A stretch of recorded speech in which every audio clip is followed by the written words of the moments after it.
Good morning guys. So tumawag sa atin yung kaibigan natin from abroad. So umorder siya ng 3 watch para ireregalo niya sa family niya.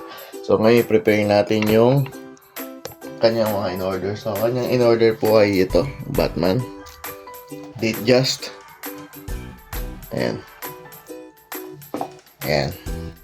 GMT Master, Black Dial, rotating bezel. So yung isa rotating bezel din yon. So ito yung online transactions lang guys. Kung ano yung mga nakita niya online, pinakita ko sa kanya, video call kami. Ayan. Change of plans, di-deliver natin to sa kanila. So malapit lang naman sila dito, no? Change of plans tayo. Dahil pinagtitripan ng tropa natin ng kanyang pamilya. Yan, sakto, nandito sa labas sila kuya. Ayan, 5K. Sabi niya 5K babayaran niya. Kaya sabi niya hindi pa to bayad. So singilin natin sila. Ayan po.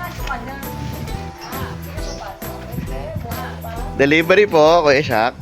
Ay po, tangina, ito pala yung sinasabi. Tangina mo dyan, nandito lang pala sa kapitbahay, tarantado ka talaga.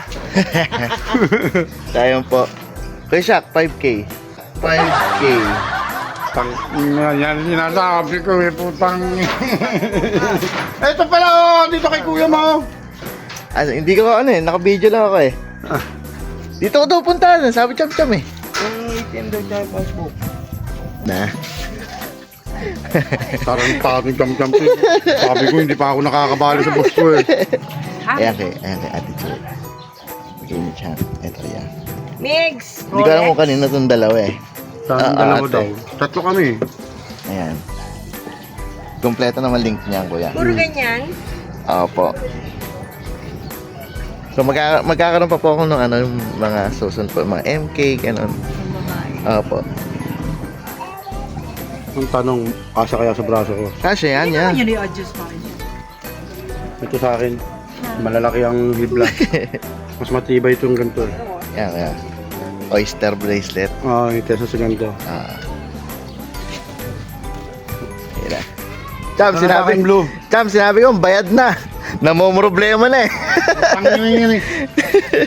Katatapos ko pala ma-approve sa bidding namin eh sa isang linggo simula sa Rosario, Batangas eh. Sanitize customer. Thank you po. Tangina mo dyan, nandito lang pala sa kapitbahay, tarantado ka talaga.